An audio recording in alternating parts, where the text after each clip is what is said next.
भृत्यार्तिहं प्रणते पाल भवाब्दिपो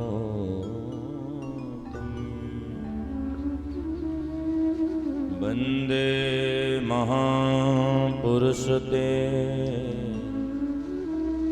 चरणारविन्दम्।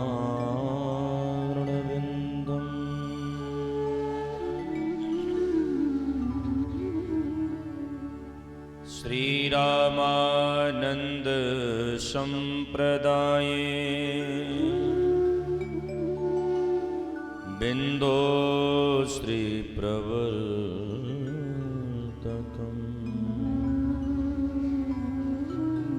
श्रीरामप्रसादाचार्यं सद्गुरुं प्रणमाम्यहम्।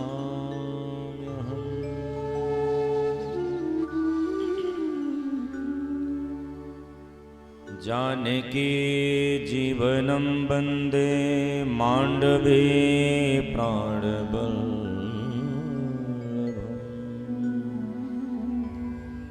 उर्मिलारमणं कान्तं कीर्तिकान्तं नमाम्यहम्।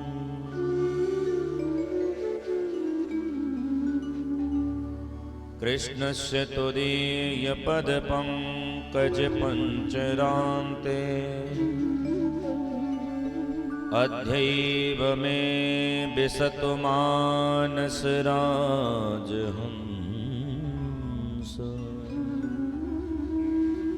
प्राणप्रयाण समये कफवातपित्तैः कण्ठावरोधन विधौ स्मरणं कुतस्ते। उल्लङ्घ्य सिन्धो सलीलं सलीलं यः शोकवह्निं जनकात्मजाया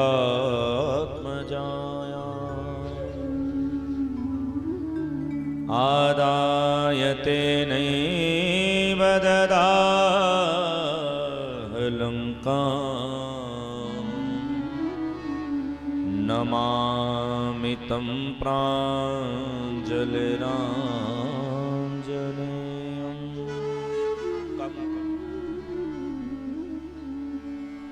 श्री सिंह जो मेरी मातु है, पिता मेरो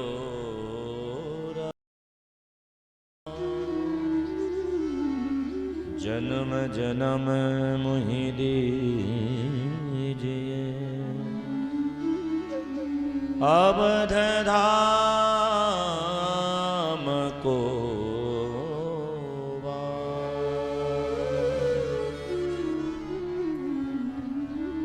सिंह जो मेरी मातु है, पिता मेरो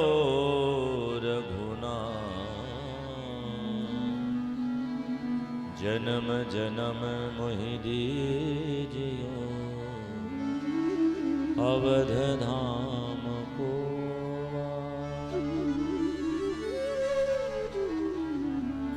भजो रे मन राम लखन बैदेही। भजो रे मन राम लखन बैदेही। भजो रे मन राम लखन बैदेही। भजो रे मन राम लखन बैदेही। राम लखन बैदेही। राम लखन बैदेही। भजो रे मन राम लखन बैदेही। भजो रे मन लखन गए जय हो।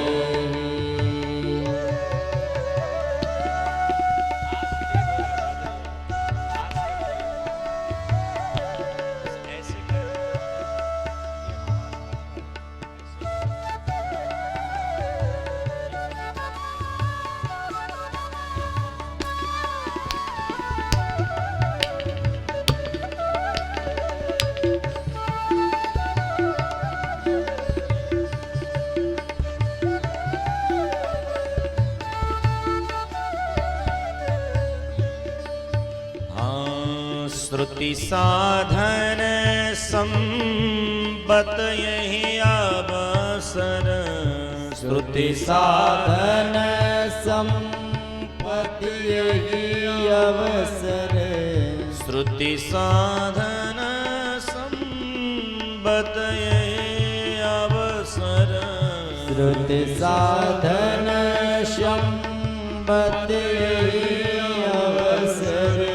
परम तत्व सब ये ही। परम तत्व सब ये भजो रे मन राम लखन बेदे।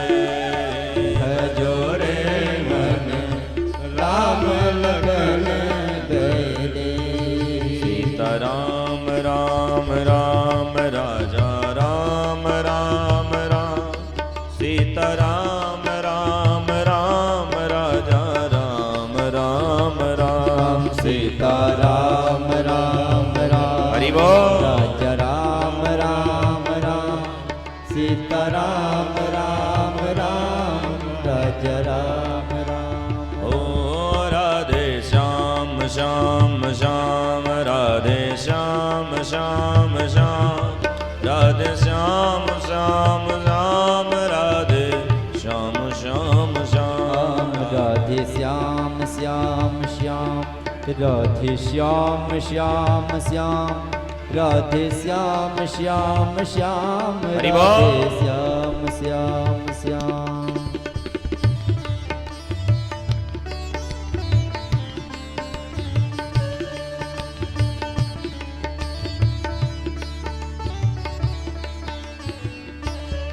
सीताराम राम राम। सीताराम राम राम। सीताराम राम राम। सीताराम राम राम। सीताराम राम राम। सीताराम राम राम। सीताराम राम राम। सीताराम राम राम। हो सीताराम राम राम। सीताराम राम राम। सीताराम राम राम। सीताराम राम राम। सीताराम राम राम। सीताराम राम राम।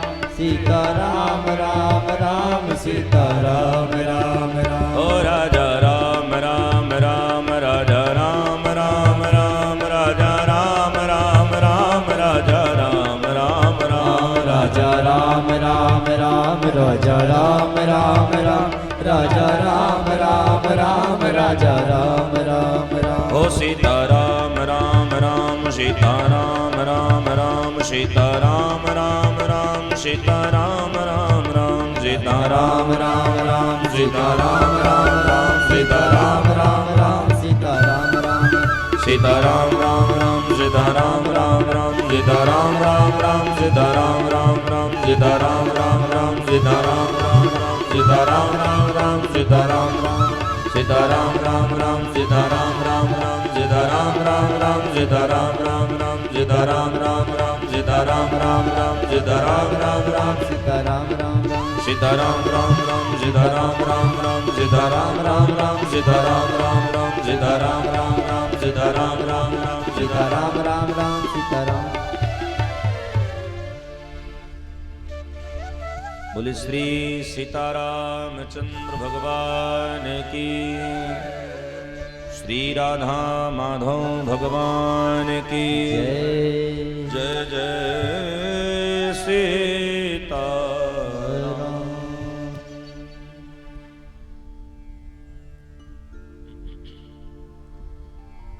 परमाध्यक्ष भगवान श्री सीताराम जी महाराज, अखिल कूट ब्रह्मांड नायक करुणारुणालय भगवान श्री राधा माधव, श्रीवद्धाम के सिरमौर संत समाज के आभूषण, हमारे जीवन दाता प्राणदाता परम पूज्यपाद प्रातः स्मरणीय नित्य वंदनीय परम श्रद्धेय श्री श्री गुरुदेव भगवान श्री हनुमान जी महाराज जी के सिर चरणों में बारंबार प्रणाम करते हुए भगवान भूत भवन भोलेनाथ जी के सिर चरणों में कोटि कोटि प्रणाम। कथा मंडप में पधारे जितने भी भक्तजन मानस हैं, सबके हृदय में विराजमान भगवान के चरणों में कोटि कोटि प्रणाम। हम सभी बड़े ही परम सौभाग्यशाली हैं, बड़भागी हैं, जो हम बैठ करके भगवान की अनंतानंद कथा को हम सभी श्रवण करें। एक घड़ी आधो में पुनि आद, तुलसी संगत साधती हरे कोटि अपराध। धीरे धीरे अब समय व्यतीत होती जा रही है। अब हम लोग की जो ट्रेन है, अपने मूल विश्राम रूपी जो स्टेशन है, बस वाकई हम सन्निकट हैं। अभी जो ट्रेन है वो जंक्शन से पहले हाल्ट पर आज रुकने वाली है। चूंकि रात्रिकालीन के बेला में यह ट्रेन अपनी पूर्ण रूप से विश्राम रूपी जंक्शन पर स्थापित हो जाएगी, फिर अगले स्टेशन की खोज करने हेतु। हर जीव बड़ा ही बड़भागी हैं, हम बड़े सौभाग्यशाली हैं जो हम सभी बैठ करके अनवरत भगवान की कथा को श्रवण किए। रात्रिकालीन के बेला में हम आप सभी श्रवण किए कि भगवान श्री कृष्ण और मैया रुक्मिणी के मंगलासन हुए। विवाह को ही हम लोग मंगलासन कहते हैं। ईश्वर और जीव का जब मिलन होता है, एक मंगल उत्पत्ति होती है जिसका नाम है भक्ति। और जब जीव की हृदय में भक्ति का जब प्रादुर्भाव होता है तो सृष्टि बड़ी ही सुंदर हो जाती है। सुखदेव स्वामी कहते हैं कि बेटा परीक्षित, जिस समय भगवान श्री कृष्ण और मैया रुक्मिणी के ब्याह है, उसी समय एक दैत्य है जाको नाम है सम्रासुर। जिस सम्रासुर ने भगवान की मंगल आराधना करी है भगवान ब्रह्मा जी की, और जब ब्रह्मा जी महाराज प्रसन्न भय हैं तो ब्रह्मा जी से यानी वरदान मांगी कि हम काहू के मर ही न मारे, एक आशीर्वाद दो कि हम मरे ना। ब्रह्मा जी ने कहा मृत्यु तो तेरी होनी निश्चित है। तब इसने कहा कि महाराज कोई बताओ मेरी मृत्यु किसके हाथ से होगी। ब्रह्मा जी ने वाकई देखो, ज्योतिष के जो अंक हैं ना, ये अंक बड़ी मजबूत है। ज्योतिष काल में 12 अंक हैं जो हमारे द्वादश स्थान को परिवर्तित करते हैं। नवग्रह हैं, और हमारे जो ज्योतिषी होते हैं इन द्वादश स्थान में बैठे हुए नवग्रहों का योग देख करके जातक जन्मजात के संपूर्ण भाव फल को ही दृष्टिगत रखते हुए वर्णन कर देते हैं। ब्रह्मा जी ने कहा तेरी भी मृत्यु सुनिश्चित है, तेरे हाथ तू किसके हाथों से मरेगा। भगवान श्री कृष्ण के जो प्रथम पुत्र होंगे उन्हीं के द्वारा तेरा वध होगा। उसने विचार किया कि मुझे अब यही ध्यान रखना चाहिए कि भगवान श्री कृष्ण के जो पहले बालक हों उनका अगर हम वध कर दें फिर हम कभी मर नहीं सकते।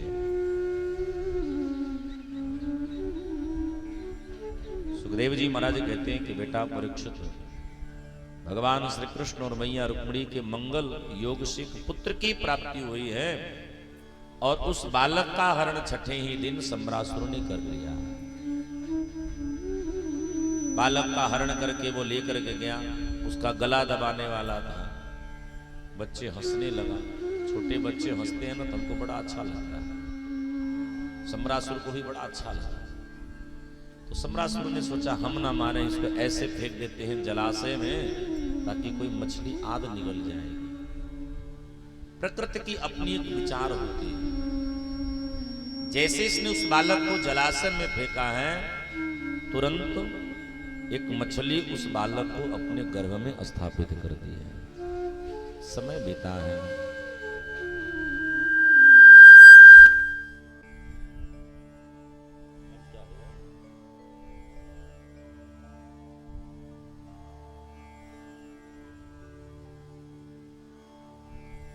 बोल राधा रमण लाल की जय।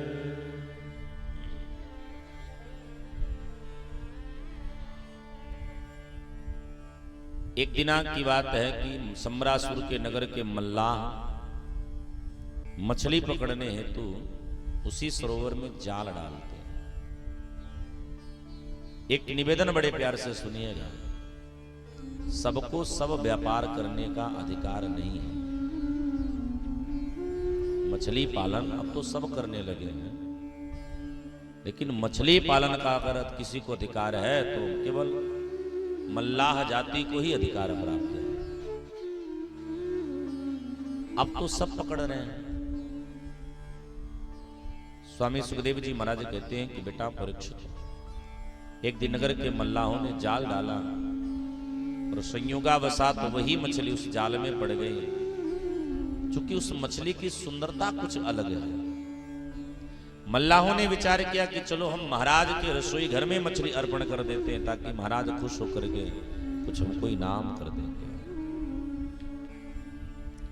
मछली को लाया गया, उसके पेट को जैसे फाड़ा गया तो सबने आश्चर्यचकित घटना देखी कि मछली के गर्भ में एक सुंदर शिशु पल रहा है, मनुष्य का बालक पल रहा है।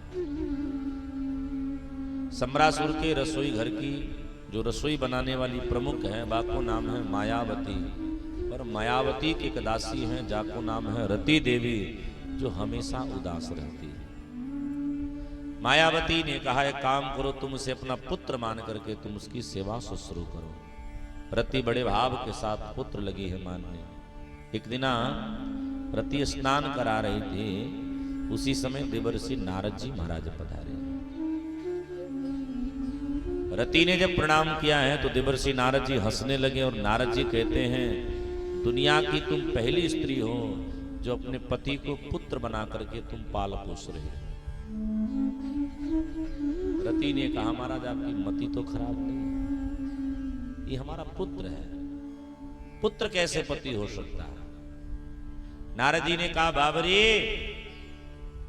ये तेरा जन्म जन्मांतर का पति है, तुमको याद होना चाहिए। जब कामदेव भगवान शिव की तपस्या को तोड़ने हेतु गए थे, भगवान शिव ने जब कामदेव को जलाया, तब तुम जब भगवान शिव के पास गए तो भगवान शिव ने तुमको आशीर्वाद दिया कि जब जदुवंश कृष्ण अवतारा मोहि हरन महामहि भारा। जब जदुवंश कृष्ण अवतारा मोहि हरन महामहि भारा। कृष्ण तन हुई है पति तोरा, कृष्ण तन पति तोरा। कृष्ण तन हुए हैं पति तोरा। कृष्ण तन हुई है पति तोरा। बचनो अन्यथा होई न मोरा। बचनो अन्यथा होई न मोरा। जब जदुवंश कृष्ण अवतारा।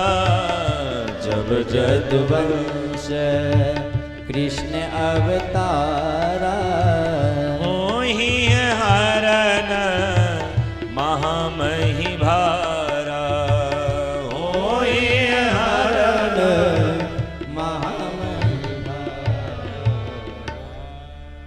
नारद जी ने कहा कि बावरी, भगवान भोलेनाथ जी ने तुमको आशीर्वाद दिया है कि जब यदुवंश में भगवान श्री कृष्ण का अवतार होगा और उनके जो पहले बालक होंगे वही तेरे पति होंगे। ये जो तेरे सामने बालक हैं ये कोई और नहीं है, ये भगवान श्री कृष्ण का प्रथम पुत्र और तेरा जन्म जन्मांतर का पति कामदेव है। जोर से बोलो जय सिया राम।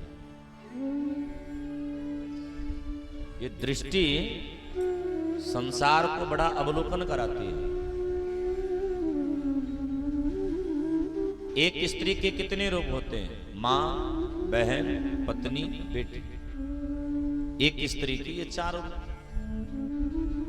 और प्रत्येक स्त्री ये 4 रूप को धारण करती है। जैसे प्रत्येक पुरुष 4 रूप को बनाता है, पहले पुत्र, फिर पिता, फिर भाई, फिर बाप, फिर पति। ये पुरुष के 4 रूप, पत्नी के 4 रूप।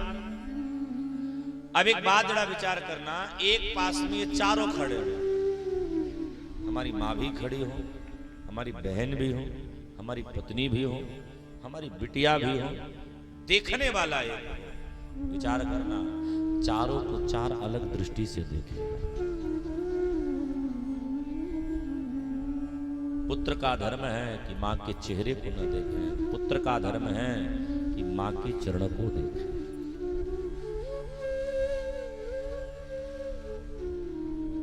पुत्र अगर मां के चेहरे को देखता है तो समझना उसकी आंखों में पाप बसा है। भाई का धर्म है कि बहन के संपूर्ण अंग को मत देखें। भाई का धर्म है कि बहन के हंसते हुए चेहरे को देखें, उसको देख करके प्रसन्न रहे।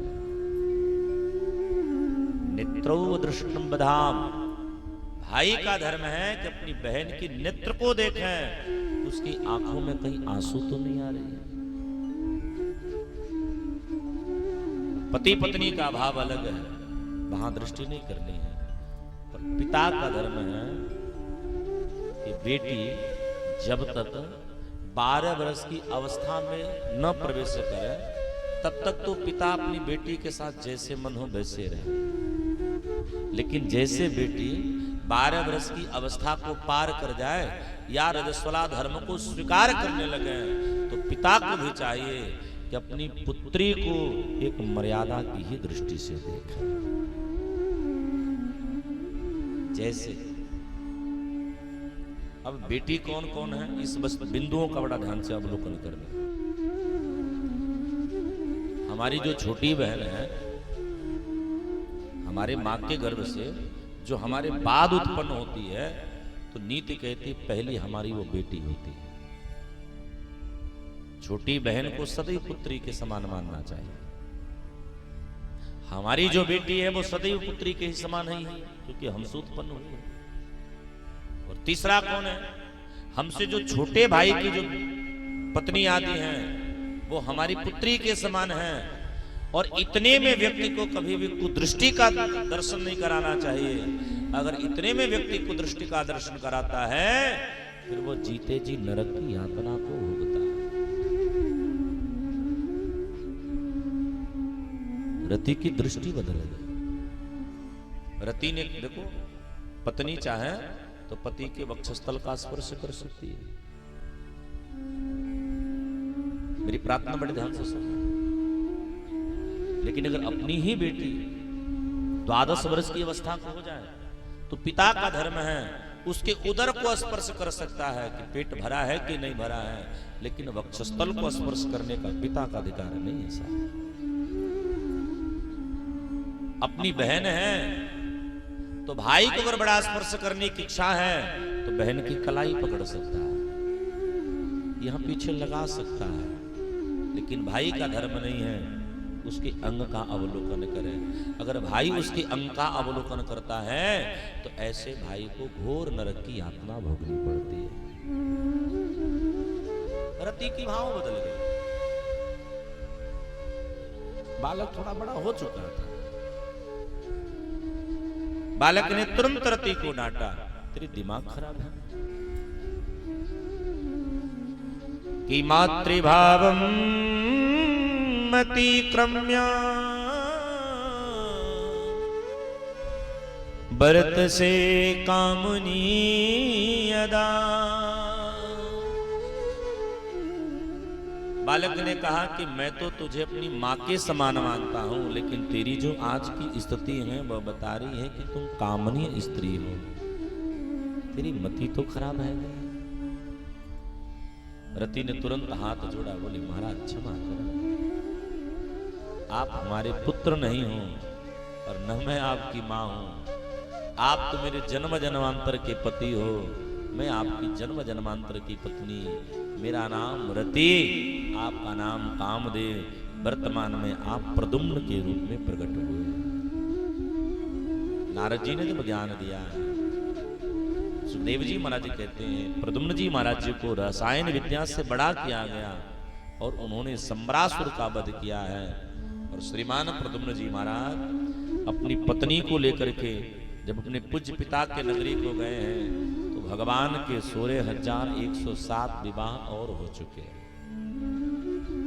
द्वारिका में जब प्रद्युम्न जी महाराज प्रवेश किए तो क्या देख रहे हैं कि 16,108 माताएं अपनी प्रथम बहू की स्वागत कर रही हैं। अब तो चकित है गए। सुखदेव जी महाराज से परीक्षित जी ने कहा, गुरुदेव भगवान की इतनी सब विवाह कब और कैसे हुए, आप उसका हमको विस्तृत वर्णन कराइए। सुखदेव जी महाराज बड़े प्रसन्न हुए और भगवान का मंगल स्मरण कर दिया। भगवान का मंगल स्मरण करते हैं तो आओ हम सब भी ठाकुर जी का स्मरण करें, तत्पश्चात अन्य विवाहों में हम सब प्रवेश करें। श्रीमन नारायण नारायण नारायण, श्रीमन नारायण नारायण नारायण, लक्ष्मी नारायण नारायण नारायण, लक्ष्मी नारायण नारायण नारायण, भजमन नारायण नारायण नारायण, भजमन नारायण नारायण नारायण, श्रीमन नारायण नारायण नारायण, श्रीमन नारायण नारायण नारायण।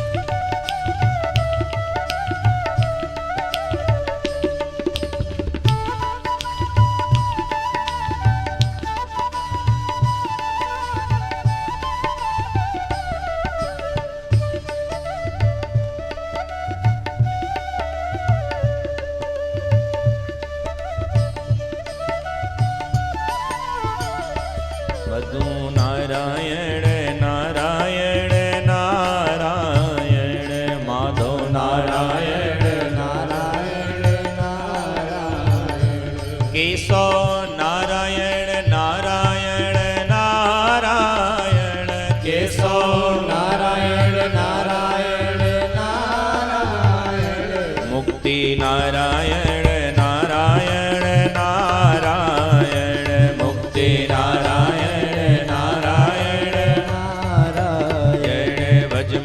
नारायण नारायण नारायण, भजमन नारायण नारायण नारायण। सुखदेव जी महाराज भगवान के अन्य विवाहों की मंगल चर्चा को कर रहे हैं। सुखदेव जी महाराज कहते हैं कि बेटा परीक्षित, एक राजा हैं जिन राजा का नाम है श्रीमान सत्राजित जी महाराज। आसीत सत्राजितः सूर्यो भक्तस्य परमं सखा, प्रीतस्तस्मै मणिं प्रदात सूर्यस्त्यष्टुः स्यवन्तकम्। एक राजा है जाको नाम है श्रीमान सत्राजित जी महाराज, जो भगवान सूर्य की परम मित्र हैं और भगवान के परम भक्त हैं। भगवान इनको एक मणि प्रदान किए हैं जिस मणि का नाम है स्यमंतक मणि। जिस स्यमंतक मणि का ऐसा प्रभाव है कि जैसे उस पर सूर्य की किरण पड़ती हैं वह सोना प्रदान करता है।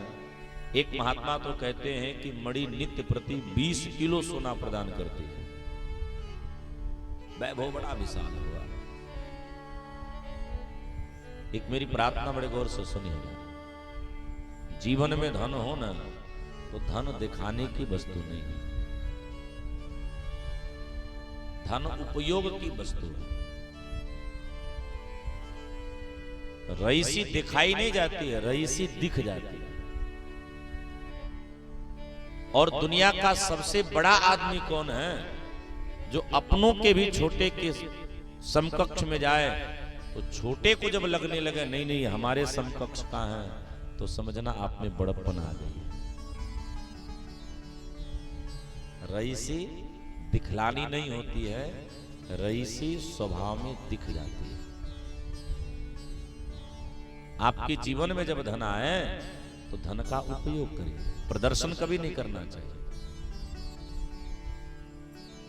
एक बार सत्राजी जी महाराज जी के मन में एक भाव जागृत हुआ कि मैं अपनी मणि का प्रदर्शन श्याम सुंदर के महल में नहीं करूं।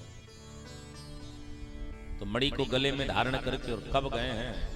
बोले मणि को गले में धारण करके सूर्यास्त की बेला में वो बड़े भाव के साथ द्वारिकापुरी गए। जैसे सूर्यास्त की बेला में द्वारिकापुरी गए, अचानक द्वारिकापुरी में तेजमय प्रकाश हो गया। भगवान श्री कृष्ण कहते हैं आरती उतारो, सूर्य देवता हमारे नगरी आए हैं। सत्राजी जी ने कहा हम सूर्य देवता नहीं, हम आपके भक्त हैं। भगवान कहते भैया नारायण नमस्तेस्तो शंख चक्र गदाधर दामोदरार विंदाक्ष गोविंद यदुनंदनम। हे यदुनंदन, हे भगवान नारायण, हम आपको प्रणाम करते हैं। हम कोई सूर्य नहीं है, हम तो आपके दास हैं। भगवान हंस के कहते भैया तेरे पास बड़ी प्रकाश है गई है। सत्राजी जी ने कहा इसमें मेरा कोई प्रभाव नहीं, सारा प्रभाव मणि का है।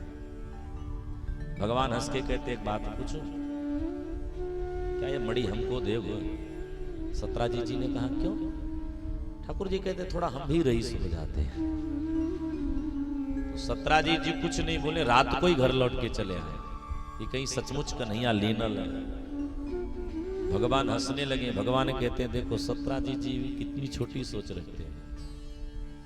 तो ठाकुर जी अपनी मंगल दिनचर्या में मस्त हैं। इधर एक सत्राजी जी के छोटे भाई हैं, नाम है श्रीमान प्रसेन जी महाराज। एक दिन आप प्रसेन जी महाराज उस मणि को अपने कंठ में धारण करके जंगल में शिकार करने गए।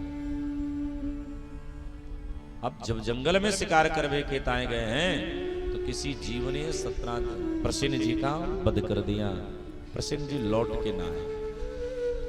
कुछ दिन जब बीती है,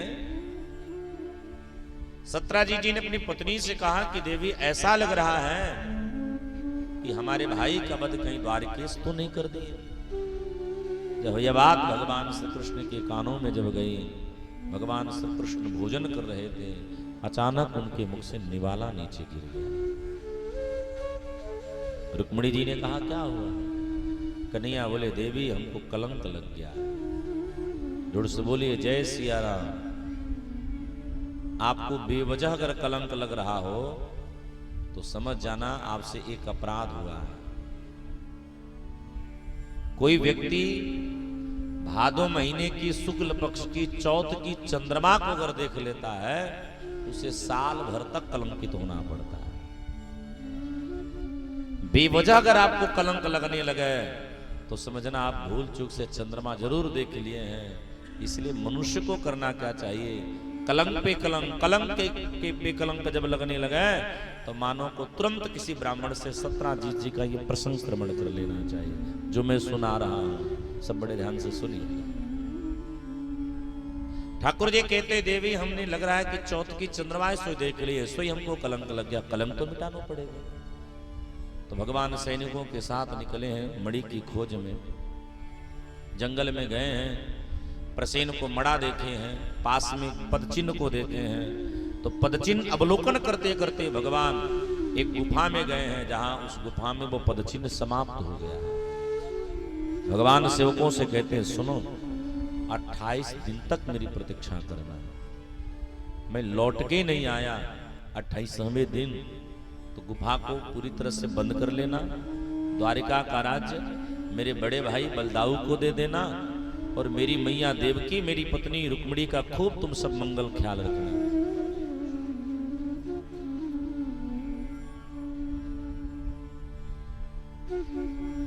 खूब मंगल ख्याल रखना। भगवान जब अंदर गए हैं तो क्या देख रहे हैं, एक छोटा सा बालक उस मणि के साथ खेल रहा है। ठाकुर जी प्रसन्न है गए। भगवान जैसे मणि छीनने वाले हैं, एक सुंदर सी कन्या ने जैसे कन्हैया को देखा, वह कन्या जोर से लगी है चिल्लाने कि तम पूर्वम नरम दृष्टम धात्री श्रुको सुभीतवा प्रक्षुत्वा भयद क्रुद्धो जाम्बवान बलिनांबरः। वो कन्या जोर से लगी है हल्ला करने। जैसे कन्या ने जोर से शोर मचाना आरंभ किया है, अंदर से एक बूढ़ा जामवंत ऋक्ष आया है और देखते ही देखते भगवान से मलयुद्ध लगाया कर।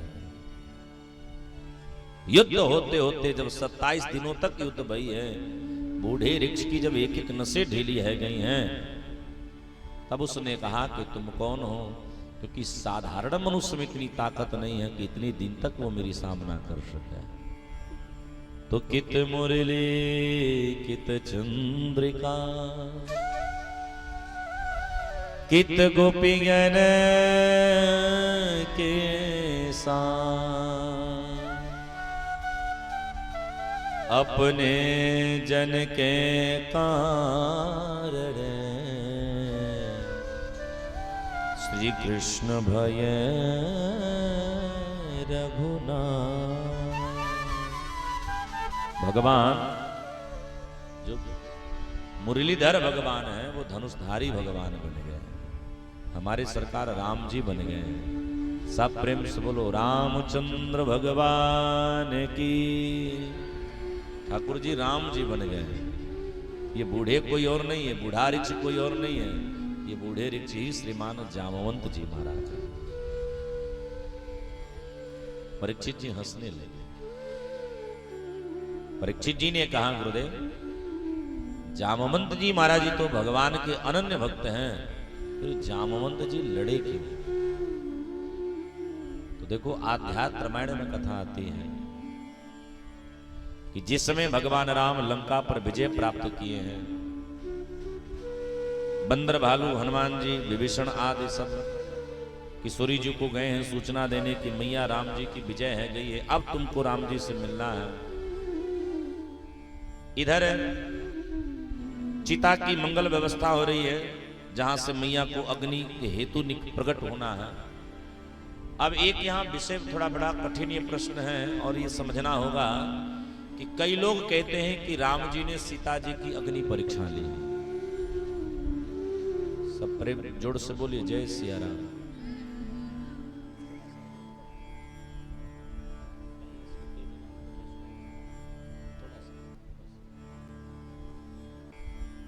कई लोग ऐसा कहते हैं कि राम जी सीता जी की मंगल अग्नि परीक्षा लिए हैं। ध्यान से सुनना। जिन किशोरी जी के लिए कहा गया है कि वो राम जी की प्राण है, वे किशोरी जी की अगर राम जी अग्नि परीक्षा लें, यह संभव हो नहीं सकता है, पर ऐसा हुआ है। तो राम जी ने जानकी जी की अग्नि परीक्षा क्यों ली, इस भेद को जानना पड़ेगा, और इसके लिए हमें आपको गुरु के शरण जाना पड़ेगा।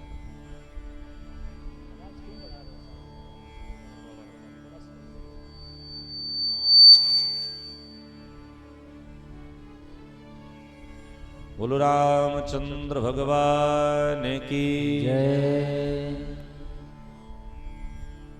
राम जी ने जानकी जी की अग्नि परीक्षा क्यों ली, इसका एक कारण है कि जब भगवान राम दंडकारण्य वन में हैं और राम जी अब लीला करने वाले हैं, तो आप लोग शायद अगर मानस का कभी पाठ किए होंगे या करते होंगे या सुनेंगे, तो उसमें एक चौपाई आती है।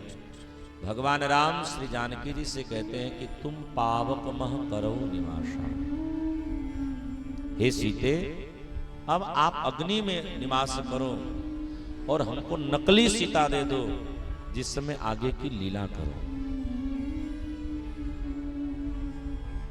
अग्नि परीक्षा का केवल एक यही मूल है कि राम जी नकली सीता को अग्नि में देना चाहते हैं और अग्नि देवता से असली सीता को राम जी लेना चाहते हैं।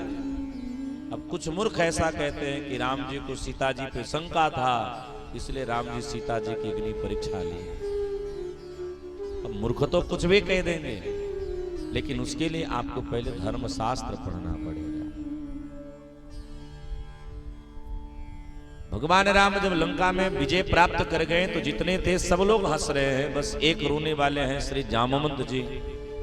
तो राम जी ने जामवंत जी से कहा, आप क्यों रो रहे हैं? क्या लंका में मेरे विजय से आपको प्रसन्नता नहीं हुई? जामवंत जी ने कहा, अगर प्रसन्नता होती नहीं तो हम लड़ने क्यों आते? लेकिन हमको एक दुख है कि पूरे लंका में हमारे बराबर कोई योद्धा नहीं था जिससे हम लड़े। राम जी ने कहा, महाराज अगर ऐसा होता मुझे पहले पता होती तो मैं रावण को आपको ही सौंप देता, आप ही रावण से निपट लेते।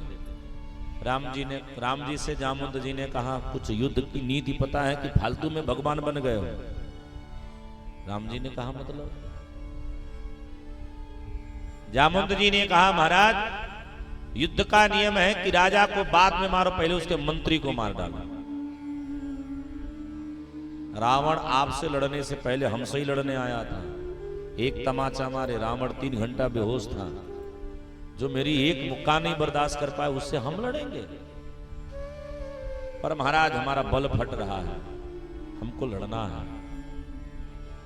हम जब तक लड़ेंगे नहीं हमारा बल फटता ही रहेगा और हमसे कोई प्रलय ना हो जाए, कोई अहित कार्य ना हो जाए, इसलिए हमको लड़ाओ। अखाड़ा खुदाई है, हम भी 2-2 हाथ कर लें।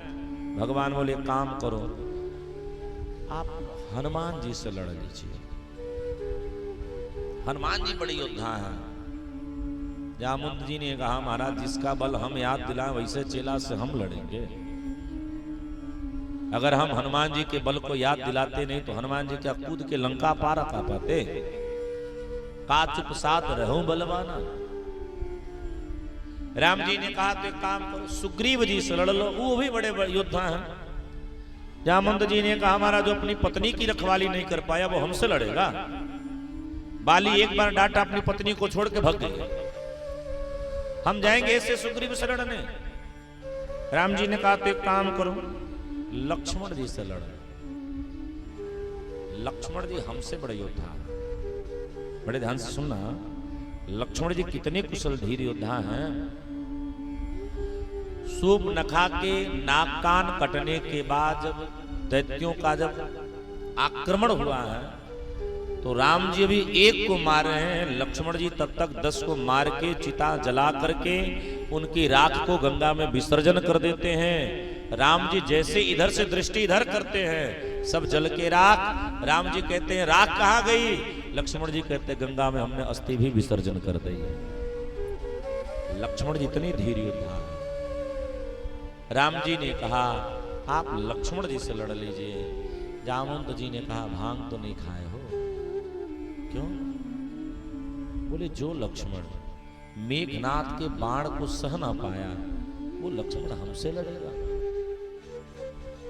राम जी बोले, महाराज कौन लड़ेगा आपसे? कौन है आपके बराबर योद्धा? जामवंत जी ने कहा, आप ही हो। आओ 2-2 हाथ हम यही कर लें। भगवान राम कहते, मर्यादाएं भंग हो जाएंगी, इसलिए मत बुलाओ। जामवंत जी ने कहा कि प्रभु लड़ना तो हमको है, अब जैसे भी हो। तब भगवान कहते, लड़ने का बड़ा मन हो तो द्वापर तक प्रतीक्षा करना, द्वापर में हम सब चूर कर देंगे। सोई भगवान मणि की बहाना बना करके श्री जामवंत जी के साथ लड़ते हैं। जामवंत जी ने कहा, महाराज केवल लड़ने तो नहीं आए हो। भगवान कहते, ये मणि के कारण हमको कलंक लग गया है, इसलिए मणि हमको दे दो। जामवंत जी ने कहा, मैं आपको नहीं दे सकता। क्यों? क्योंकि मैंने अपने मन में ऐसा संकल्प कर लिया है कि मैं अपनी बेटी के विवाह में इसी को दहेज में दूंगा। भगवान कहते, तो हम दुल्हा कमजोर हैं, हमसे ही ब्याह कर दो, क्योंकि हमको मणि चाहिए। तो ठाकुर जी का जामवंत जी की बिटिया जामवंती के साथ द्वितीय विवाह होता है। मणि को लेकर के भगवान आए हैं, सत्राजीत जी को जब दिए हैं तो सत्राजीत जी महाराज शर्म आ गए हैं। तो तो सत्राजीत जी की एक सुंदर सी बिटिया है, जाको नाम है सत्यभामा। तो सत्राजीत जी महाराज ने सत्यभामा के साथ भगवान का तृतीय विवाह कर दिया है। बोल भक्त वत्सल भगवान की जय। सुखदेव जी महाराज कहते हैं कि बेटा परीक्षित, एक दिनांक की बात है कि भगवान श्री द्वारिकाधीश हस्तिनापुर पधारे हैं। नारद जी ने एक दिन अर्जुन जी से कहा कि अर्जुन जी भगवान आपको मानते हैं कि नहीं मानते? अर्जुन जी ने कहा भगवान हमको बहुत मानते हैं।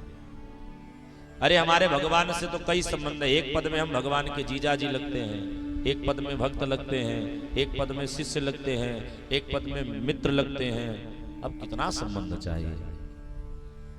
बोले एक बार बताओ, भगवान ने कभी अपना प्रेम दिखलाया है? बोले विराट रूप दिखला दिया, अब इससे बड़ी और क्या चाहिए?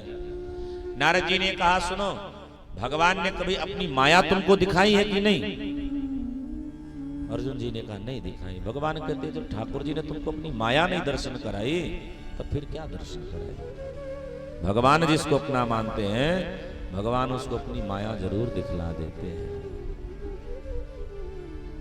अर्जुन जी ना एक दिन भगवान के चरण दबा रहे थे। कन्हैया बोले काहे बड़े हंस रहे हो? अर्जुन जी ने कहा प्रभु तेरी माया भी कुछ होती है क्या? भगवान कहते हैं दुनिया ही मेरी माया है। माया एक हमारी पराशक्ति है जो दुनिया को ही उलझाए रखती है। अर्जुन जी ने कहा कि प्रभु मुझे उस माया को देखना है। वो माया कौन सी शक्ति है? भगवान कहते हैं अरे मायापति के चक्कर में पड़ो, माया के चक्कर में काहे पड़े हो? अर्जुन जी ने कहा महाराज हमको तो माया ही देखना है। कब हो पूरे ना भय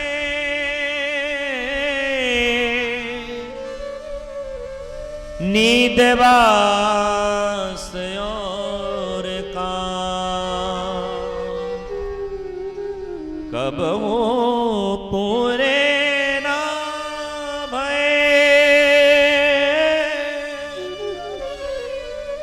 नींद बास और का, सारे बंधन छाड़ के भज लो सीताराम। साधक ने कहा कि कभी संसार का हर काम पूरा नहीं होता है, इसलिए ऐ मनुष्य संपूर्ण कार्य को छोड़ते हुए भगवान का चिंतन करो। भगवान कहते हमको देखो माया के चक्कर में काहे पड़े हो? अर्जुन जी ने कहा महाराज मुझे आपकी माया देखनी है। एक दिन भगवान अर्जुन जी के साथ कहीं जा रहे थे। ठाकुर जी ने कहा काम करो कमंडल भी रख लो, कहीं प्यास वास लगेगी तो कमंडल से पानी पी लेगी। अर्जुन जी महाराज रथारूढ़ होकर के हैं, आगे एक नदी पड़ी है। भगवान श्याम सुंदर ने अर्जुन जी से कहा भैया थोड़ा पानी लाओ, हमको बड़ी जोर से प्यास लगी। ध्यान से सुनिएगा। अर्जुन जी महाराज जब पानी लेने के लिए जैसे नदी में कमंडल को डुबाते हैं, अर्जुन जी ने क्या देखा कि चारों तरफ प्रलय हो गया, केवल जल ही जल दिखाई पड़ रहा है। अर्जुन जी महाराज उस जल की तेज बहाव में डूबने लगे हैं, बहने लगे, चिल्लाने लगे बचाओ बचाओ बचाओ बचाओ, पर कहां वहां कोई दिखलाई पड़ रहा है। तब अर्जुन जी ने क्या देखा कि एक नाव उल्टी दिशा में बह रही है। अर्जुन जी महाराज तैरते तैरते उस नाव को पकड़े हैं। उस नाव में एक स्त्री है जिसके बाल बड़े खुले हैं, बड़ी कुरूपवान स्त्री है, वह नाव को चला रही है। अर्जुन जी महाराज कहते हैं कि देवी तुम हमको अपनी नाव में बैठा लो ताकि मैं बच जाऊं। उस स्त्री ने कहा तेरे जैसे 56 हमको मिले। अर्जुन जी ने कहा मतलब? उस स्त्री ने कहा कि मैं उसी को बचाऊंगी जो हमसे विवाह करेगा। अर्जुन जी ने कहा तनी आपन रूप देख लो, हमार देख लो, एक नंबर की करिया भैंस की तरह, हम तो ऐसे भी आए करें। उसने कहा जब गोरी बहू चाहिए तो बहते रहो मरते रहो, अर्जुन जी सोचे भाई मरने से तो अच्छा है इसे ब्याह ही कर ले। अर्जुन जी बोले चलो मैं तुमसे ब्याह करने को तैयार हूं। तो उसने कहा दूसरी शर्त है। क्या? बोले तेरे से पहले 9 पति हमारे और हैं, सब बूढ़े हो चुके हैं, तू 10वां है, सबकी सेवा तुमको करनी पड़ेगी। अर्जुन जी ने कहा ठीक है। तीसरी शर्त भी सुन लो। क्या? हर पति से हमको 10-10 बच्चे हैं, अर्थात 90 बच्चे पहले से। देवी अर्जुन जी ने कहा मतलब? बोले उन बच्चों की भी सेवा तुमको करनी पड़ेगी। अर्जुन जी ने कहा हम सब कुछ करेंगे। देवी ने कहा चौथी शर्त सुनो। क्या? रात में मैं जब सोऊंगी तो तुम्हें मेरी पांव दबानी पड़ेगी। अर्जुन जी ने कहा स्वीकार है, बस प्राण बचा लो। वो देवी बचा करके लेकर के गई है। अपने माँ बाप से कहते सुनो पति रूपी दूसरा नौकर लाई। जोर से बोलो जय सिया राम। पति भी एक प्रकार का नौकर ही होता है, हाँ, जो स्त्री के भरण पोषण की पूरी जिम्मेदारी लेता है। थोड़ी सी भूल चूक हो जाए माता एकदम तांडव कर देती है। जैसे कंपनी का मैनेजर थोड़ी सी नीचे के वर्कर्स लोगों से गड़बड़ी हो जाए पूरा तांडव मचा देता है, वैसे देवी जी भी तांडव कर देती है। तो वहां तो सैलरी कटती है, पर यहाँ सैलरी नहीं कटती है। क्या होता है? बोले भोजन में नमक तेज हो जाता है, बीपी तुरंत श्रीमान जी की हाई हो जाती है। पैसा काटना है, हम नहीं काट पाएंगे, डॉक्टर ही काटेगा, और कटवाए थी तो जरूर है। तो पति को भी एक प्रकार का नौकर कहा गया, पर वो कैसा नौकर है? प्रभुत्व नौकर है, स्वामी रूपी नौकर है। अर्जुन जी महाराज जब जब भागने का प्रयास करते हैं तब तब वह देवी पकड़ लेती हैं। कहां जा रहे हो? शर्त से आए हो। साधक ने कहा कि भैया अर्जुन जी और उस देवी से एक एक करके 100 पुत्रों की प्राप्ति हुई है। एक दिना की बात है कि रात्रि कालीन के बेला में अर्जुन जी महाराज भागने में सफल हो गए। अर्जुन जी महाराज भगे जा रहे हैं, भगे जा रहे हैं, भगे जा रहे हैं, भगे जा रहे हैं। जंगल है, कुछ दूर पर अर्जुन जी को एक ज्योति दिखाई पड़ी। अर्जुन जी महाराज उस ज्योति को लक्ष्य बना करके और भगे जा रहे हैं। आगे जैसे भगे हैं तब तक अर्जुन जी के कानों में एक आवाज गूंजी है, महाराज अरे पानी भी पिलाओगे तो केवल कमंडल को ही डुबाए रहोगे। ये आवाज किसी और की नहीं, ये आवाज हमारे भगवान श्याम सुंदर की है।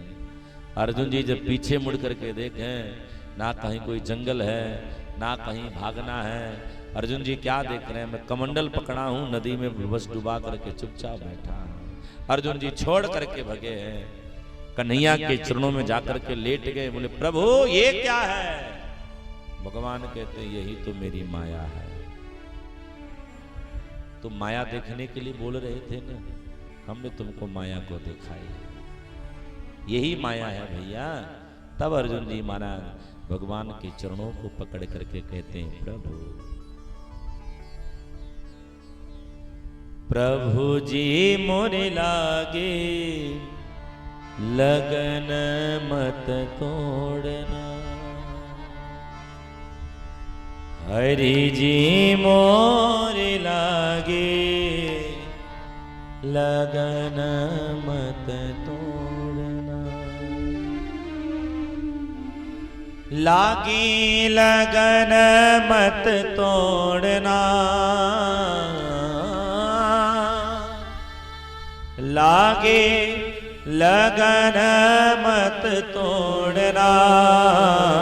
हरि जी मोरे लागे लगन मत तोड़ना। हरि जी मोरे लागे लगन मत तोड़ना। प्रभु जी मोरे लागे लगन मत तोड़ना। प्रभु जी मोरे लागे लगन मत तोड़ना।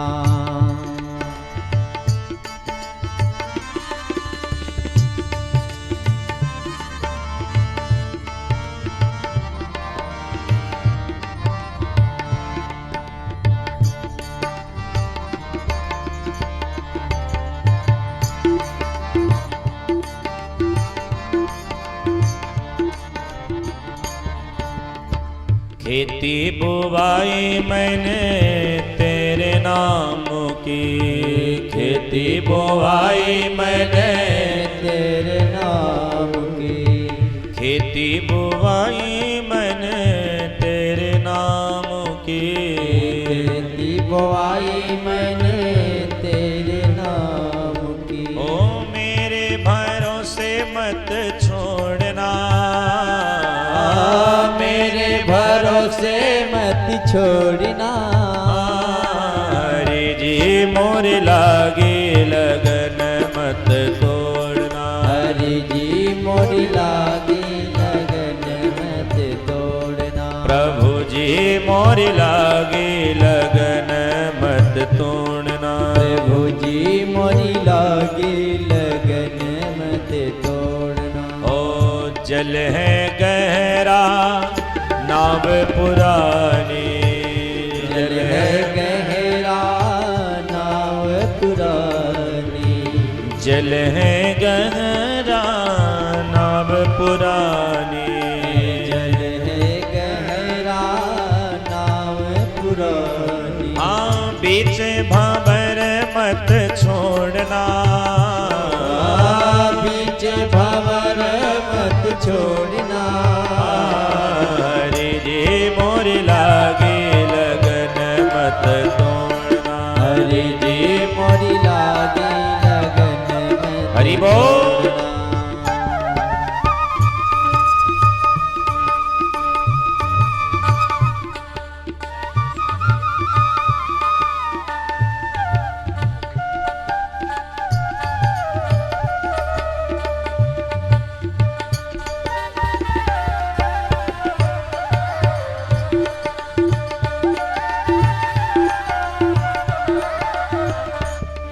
ओ तू ही मेरा सेठ है, तू ही साहूकार है।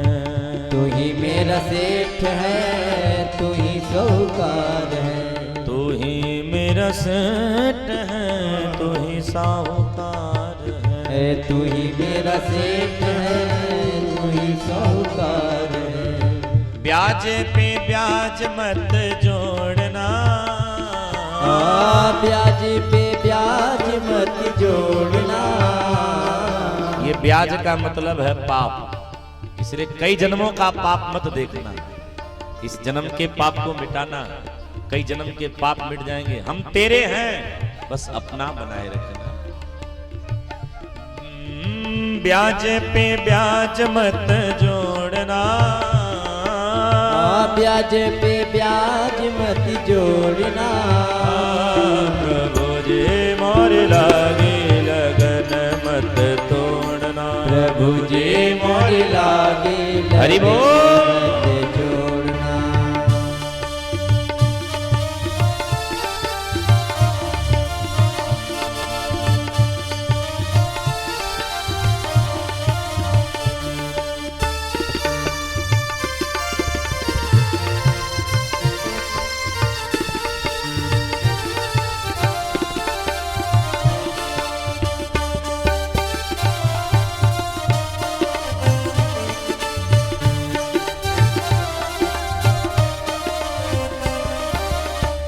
दासी की बिनती सुन लीजो, दास की बिनती सुन लीजो। दासी की बिनती सुन लीजो। दास की बिनती सुन लीजो। हाथ पकड़ मत छोड़ना, हाथ पकड़ मत छोड़ना। प्रभु जी मोरी लागे लगन मत तोड़ना। प्रभु जी मोरी लागे लगन मत तोड़ना। हरि जी मोरी लागे लगन मत तोड़ना। हरि जी मोरी लागे लगन मत तोड़ना। लगन मत तोड़ना। लगन मत तोड़ना। लगन मत तोड़ना। श्री अर्जुन जी महाराज भगवान के चरणों में लेट करके कहते हैं कि प्रभु अब हमको तेरी माया नहीं देखनी, बस तू हमको मिलता रहे। आगे मंगल विवाह की चर्चा को करते हैं। भगवान के चतुर्थ विवाह सूर्य की मंगल कन्या जाको नाम है कालिंदी देवी, जो यमुना जी में तपस्या कर रही है, ऐसी मंगल कन्या के साथ भगवान का चतुर्थ विवाह होता है। पांचवा भगवान का मंगल विवाह एक मित्रविंदा नामक कन्या है, वह मंगल कन्या के साथ भगवान का पंचम विवाह होता है। छठा विवाह भगवान के, जिसे अभी हम लोग छत्तीसगढ़ कहते हैं, या छत्तीसगढ़ के एक राजा थे नाम नग्नजीत जी महाराज, जिनकी कन्या है सत्या, जिसे नग्नजीती भी कहा जाता है। भगवान का छठा विवाह उस नग्नजीती नामक कन्या के साथ हुआ। सातवां विवाह भगवान का भद्रा नामक कन्या के साथ, और आठवां विवाह भगवान का लक्ष्मणा नामक एक कन्या के साथ हुआ है। साधक ने कहा है जो 8 प्रकार की जो स्त्रियां हैं, ये भगवान की अष्टधा प्रकृति है।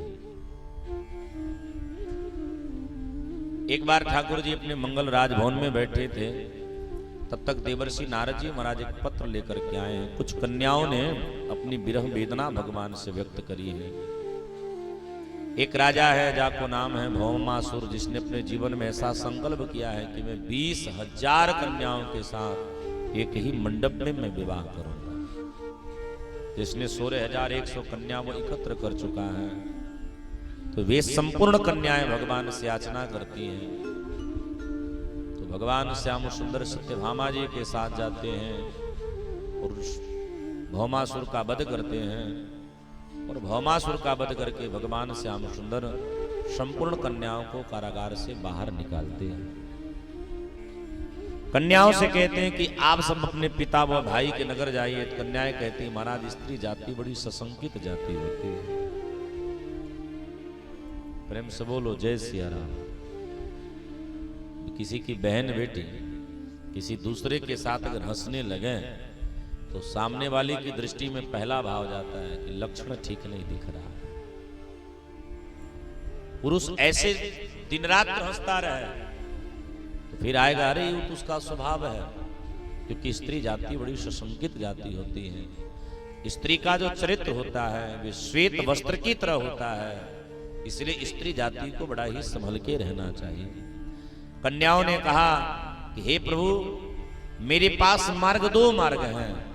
एक तो अगर आप अपनाते हो तो जीवन प्राप्त होगा, और दूसरा अगर आप ठुकराते हो तो हमको मृत्यु प्राप्त होगा। कन्याओं से भगवान कहते हैं मतलब क्या है? कन्याएं कहती महाराज हम नारी जाति हैं, कोई 2 माह की, कोई साल भर की, कोई 6 माह की, अब हम सब विवाह योग्य हो गई हैं। इस अवस्था में हम निकली हैं। अब अगर हम अपने पिता व भाई के घर जाएंगे तो लोग हमको कलंकिनी कह करके ठुकरा देंगे, फिर हम जीते जी मर जाएंगे। इसलिए अगर आप कृपा करो तो हमको जीवन जरूर प्राप्त हो जाएगा। भगवान भाव समझ गए, पर भगवान कुछ नहीं बोल रहे हैं, क्योंकि सत्यभामा जी सामने बैठी हैं। सत्यभामा जी हंस के कहती प्रभु, जैसे हम 8 बहनें सकुशल रह रही हैं वैसे ये भी रह लेंगे। तो एक ही मंडप में भगवान गंधर्व विधि के साथ ठाकुर जी उन संपूर्ण कन्याओं के साथ विवाह करते हैं। इस प्रकार भगवान का कुल विवाह कितना हुआ? इस 8 विवाह पहले से थे, 16,100 ये है गए, सो भगवान का टोटल विवाह हो गया 16,108। बोल श्री द्वारकाधीश भगवान की। गर्ग संहिता में ऐसी कथा आती है कि भगवान का एक और विवाह हुआ है, जो ठाकुर जी की पत्नी है भगवती राधा रानी।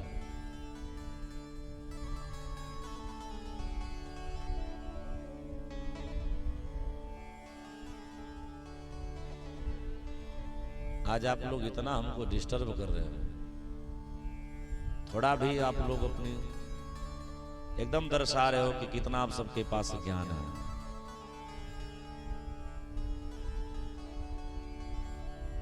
ये मुझे यही लग रहा है कि आप सब समझने वाले नहीं हैं, फिर इसी तरह जीवन आप सबकी गुजरने वाली है। कहाँ हो, क्या श्रवण कर रहे हो, तनिक भी ज्ञान नहीं है।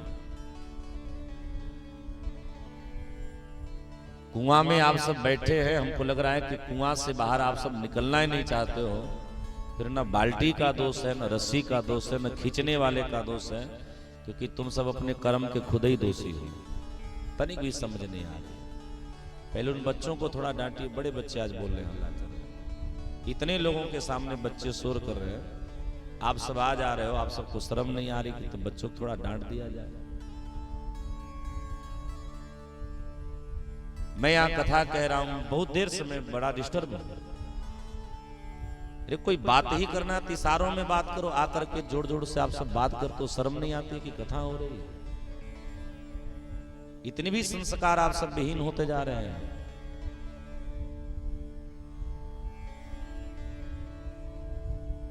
या क्या मैं बताऊं,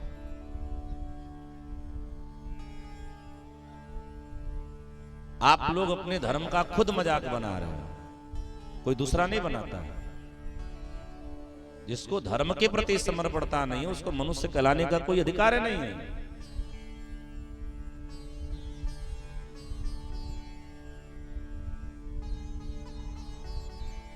मैं शुरू से मैं देख रहा हूं, आज जब से मैं बैठा हूं तभी से शोर शराबा चालू है। आप सब इतनी संख्या में आप सब बैठे हो, कोई डांट नहीं पाते।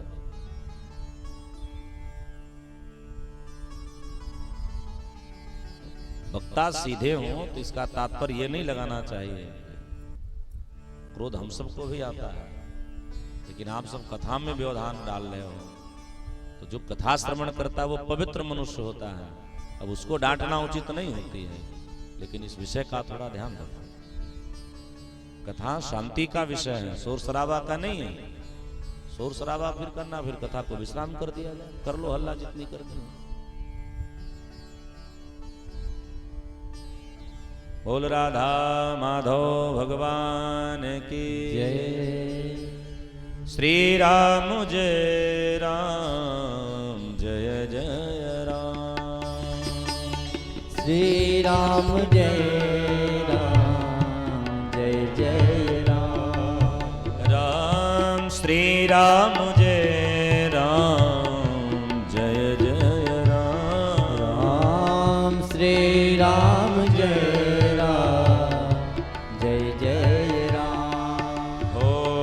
जय जय विघ्न हरण हनुमान। जय जय विघ्न हरण हनुमान। श्री राम जय राम जय जय राम। श्री राम जय राम जय जय राम। बोलो जय जय राम,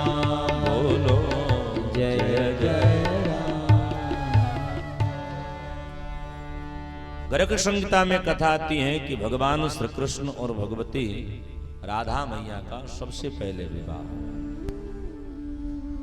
कई लोग ऐसा कहते हैं कि राधा रानी भगवान की प्रेयसी हैं, तो प्रेयसी से पहले भगवती राधा रानी भगवान की प्रियतमा अर्थात पत्नी है। अच्छा देखो, इनके विवाह शास्त्रों ने बड़ा गोपनीय रखा है। कि राधा कौन है भगवान की, वैसे तो सामाजिक रूप में तो प्रथम पत्नी है भगवती रुक्मिणी मैया, लेकिन भगवती राधा रानी भगवान की हृदय है। और हृदय वही होता है जो अपना अंतरंग होता है। तो भगवान और श्री राधा रानी के विवाह के साक्षी कौन है? दो लोग हैं। कन्यादान किसने करी है? बोले कन्यादान ब्रह्मा जी ने करी है। किसने करी है? ब्रह्मा जी महाराज। पंडित कौन है? बोले पंडित हैं देवर्षि नारद जी महाराज। तो श्री राधा रानी और भगवान श्री कृष्ण के मंगल प्रथम विवाह हैं, जिनको शास्त्र ने बड़ा ही गुप्त रखा है। लेकिन भागवत जी के अनुसार भगवान के 16,108 विवाह होते हैं। एक दिन देवर्षि नारद जी महाराज मन में विचार करते हैं कि चलो जरा देखें कि भगवान का कैसा परिवार चल रहा है, क्योंकि एक पत्नी आती है तो सर के बाल झड़ जाते हैं। इतनी पत्नियों के साथ में कैसे झेल रहे हैं।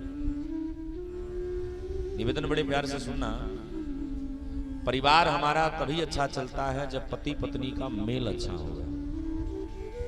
मेल का मतलब है अगर पत्नी पति के हर भाव को समझने का प्रयास करती है तो पति का भी धर्म है कि वह पत्नी के विचारों को थोड़ी श्रवण करे। पति भी ये सोचें, अगर पत्नी अनुचित कार्य को कर रही है फिर पत्नी के विचार अश्रवणीय है, लेकिन अगर पत्नी हित की बात कह रही है तो पति को भी श्रवण कर लेना चाहिए। स्त्रियों को भी चाहिए। देखो मानस की मैं 2 दृष्टांत सुनाता हूं। भगवान शिव सती को समझाते रह गए कि हे सती, मुनि धीर जोगी सिद्ध संतत विमल मन जी ध्यावही, ये वही परमात्मा राम है जिनका मैं स्मरण करता हूं, तुम इनको प्रणाम करो। सती नहीं मानी। भोग क्या हुआ सती का, आप सबको श्रवण होगा। सती को मरना पड़ा। दूसरे दृष्टांत ध्यान से सुनना। भगवान राम श्री जानकी जी को समझाते हैं कि देवी, जगत में कोई सोने का हिरण नहीं होता है, ये कोई ना कोई माया है। और सीता जी कहती हैं इसका छाल हम अपने अवध लेकर के जाएंगे। तो सीता जी के साथ क्या हुआ आप सबको भी ये सुनना चाहिए। नीति हमारी कहती है ना बंधुओं कि पत्नी अगर आपकी बात को श्रवण करती है तो पति को भी पत्नी की बात का विचार अवश्य कर लेना चाहिए। पति पत्नी जैसे एक साइकिल होती है ना साहब, तो साइकिल में, वैसे हम बाइक नहीं कह रहे पर साइकिल का उदाहरण इसलिए दे रहे हैं क्योंकि साइकिल में हमको पांव चलाना पड़ता है। ये पांव हमारा कर्म है, जो हम पौडील मारते हैं ना, ये हमारा कर्म है। अब कर्म का तात्पर्य है हमारे हाथों में जो हैंडल की वो पकड़ने की जो क्रिया है वो हमारा विवेक है। अब ऐसे आप समझोगे तब पूरी बात समझ में आ जाएगी। साइकिल संसार है, ध्यान से सुनना। साइकिल क्या है? संसार है। साइकिल में लगे जो हैंडल है वो क्या है? वो हमारा विवेक है। साइकिल में जो पौडिल लगी जिसमें हम पांव मारते हैं वो क्या है? आपका कर्म है। साइकिल में 2 चीज बड़ी मुश्किल होती है, 2 पहिए होते हैं, एक आगे एक पाछे। अगला जो पहिया होता है वो पति का धर्म होता है। पति बाहर भले ही कितना पैसा कमा ले पर घर को संभालती कौन है? बाकी देवी जी ही संभालती है। पिछला जो पहिया है संपूर्ण परिवार का भार लेकर के कौन चलती है? संपूर्ण परिवार का भार लेकर के पत्नी चलती है। तो पत्नी पिछला पहिया है। मनुष्य अपने हाथ से जब हैंडल मोड़ता है ना तो पिछला पहिया नहीं मुड़ता है। कौन मुड़ता है? आगे का मुड़ता है। पति को ही, अर्थात पति अपने विवेक के अनुसार अपने परिवार को आगे ले जावे, लेकिन बैलेंस बनाने के लिए पीछे का पहिया भी ठीक होना आवश्यक है। पत्नी के भी विवेक विचार को जानना ये पति का संपूर्ण धर्म है। तो एक पहिया पंचर भैया तो सब गड़बड़। एक पौडिल टूट गई तो लंगड़ा जाओ। इसलिए विवेक, ध्यान से सुनना, परिवार चलाने के लिए विवेक, कर्म, स्त्री पुरुष के आपसी तालमेल ये संसार में बड़ी आवश्यक है। क्योंकि अगर ये बिगड़ गई तो सब गड़बड़ हो गया। नारद जी महाराज भगवान के परिवार का अवलोकन करने आते हैं तो नारद जी सबसे पहले किसके पास गए? बोले बड़ी पत्नी के पास गए, रुक्मिणी जी के पास गए। नारद जी ने कहा देवी कन्हैया कब आते हैं? साल 6 महीने में एक बार आपके पास आते हैं। इतनी पत्नियां जब हैं? मैया कहती महाराज वो हमको छोड़ के कभी जाते ही नहीं। नारद जी ने कहा क्या बात कर रहे हो? हाँ। अब तो नारद जी महाराज जितनी पत्नियों के पास जा रहे सब यही कह रही हैं कि कभी हमको छोड़ के नहीं जाते। नारद जी चकित है गए। तो नारद जी महाराज अपने नगरजनों के जब बीच में गए तो नगरवासियों से बोले कि भगवान तुम सबके पास कब आते हैं? नगरवासी कहते हैं वे हमेशा हम सबके बीच में रहते हैं। तब नारद जी ने क्या देखा कि भगवान द्वारिकापुरी में कितने रूप से रह रहे हैं? बोले भगवान श्री कृष्ण द्वारिकापुरी में 16,109 रूप से रह रहे हैं। 16,108 रूप से अपनी पत्नियों के पास हैं, 1 रूप से अपने प्रजाजनों के पास हैं। इसलिए हमारे भगवान श्याम सुंदर को कहा जाता है बोलो योगेश्वर भगवान की जय। इसलिए हमारे भगवान श्याम सुंदर को योगेश्वर कहा जाता है। सुखदेव जी महाराज कहते हैं कि बेटा परीक्षित, भगवान का परिवार भी बड़ा सुंदर आगे बढ़ा है। हमारी थोड़ी गणित कमजोर है। जो पढ़ने लिखने में कमजोर छात्र होता है वही हमारे जैसे पंडित बनता है। घर का जो सबसे लंठ पंडित लड़का होता है वह बाद में हम जैसे पंडित बनता है। तो कमजोर छात्र हम गणित के बड़े रहे हैं। इंग्लिश में तो इतना हम तेज थे अपने विद्यालय में कि पीछे से सबसे पहला नंबर हमारा ही आता था। हमसे तेज कोई नहीं था। हाँ हाँ, इंग्लिश हुआ, विज्ञान हुआ, इतने हम तेज थे कि गुरुजी एकदम पहले ही बोल देते तुम पीछे ही बैठे रहो, क्योंकि पहला नंबर तुम्हारा ही आने वाला। तो भगवान के परिवार कितने आगे बढ़े हैं जिसकी गणना तेज हो, समझ जाना। ठाकुर जी की प्रत्येक पत्नी से 10 पुत्रों की प्राप्ति भई है। तो 10 गुणे 16,108 कर लेना, जितना होगा ठाकुर जी कितने बेटा हुए। थोड़ी बहुत गणित आती है। भगवान के प्रत्येक पत्नी से 2-2 बिटिया भई हैं, तो 32,216 भगवान की बिटिया भई हैं भैया। इतना गजब का परिवार है। भगवान का परिवार आगे बढ़ा। बच्चों के भी विवाह हैं, बच्चों के बच्चे आए, लेकिन एक बड़ी गजब की बात है, बाबा जैसे पिता वैसे, पिता जैसे नाती वैसे।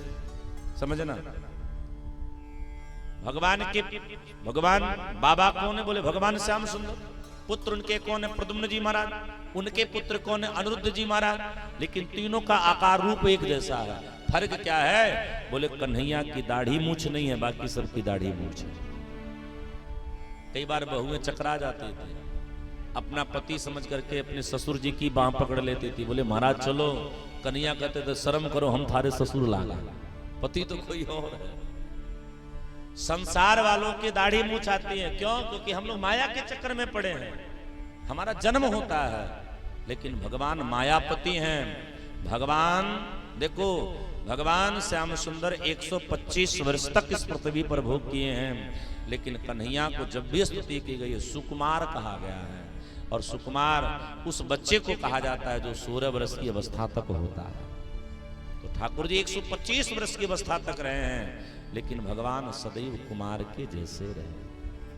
अच्छा प्यारे, पति पत्नी में झगड़ा भी होना बड़ी जरूरी है। भगवान की जितनी पत्नियां सब नाराज होती थी। हाँ? कभी कोई किसी बात को लेकर के रूठ जावे, कभी कोई किसी बात को लेकर के रूठ जावे, लेकिन एक ऐसी पत्नी है जो कभी नाराज नहीं होती थी। कौन? रुक्मिणी मैया। हर परिस्थितियों में खुश रहना वो जानती थी। एक दिन भगवान मन में विचार करते हैं कि चलो जरा देखें इनको भी नाराज होना आता है कि नहीं आता है। तो मैया पांव दबा रहे थे, ठाकुर जी हंस रहे थे। मैया ने कहा कि महाराज आप आज हंस ऐसे क्यों रहे हो? ठाकुर जी ने कहा कि हमको लग रहा है कि तुम ठगी गई। अच्छा गौर से सुनना, ये उस समय अपनी पत्नी से कह रहे हैं जिस समय वो अपने नाती तक के विवाह कर चुके हैं।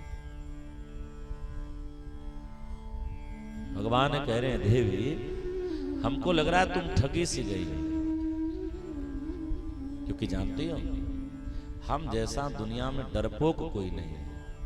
हम इतने डरपोक हैं कि समुद्र के मध्य में हम अपनी नगरी बनाए।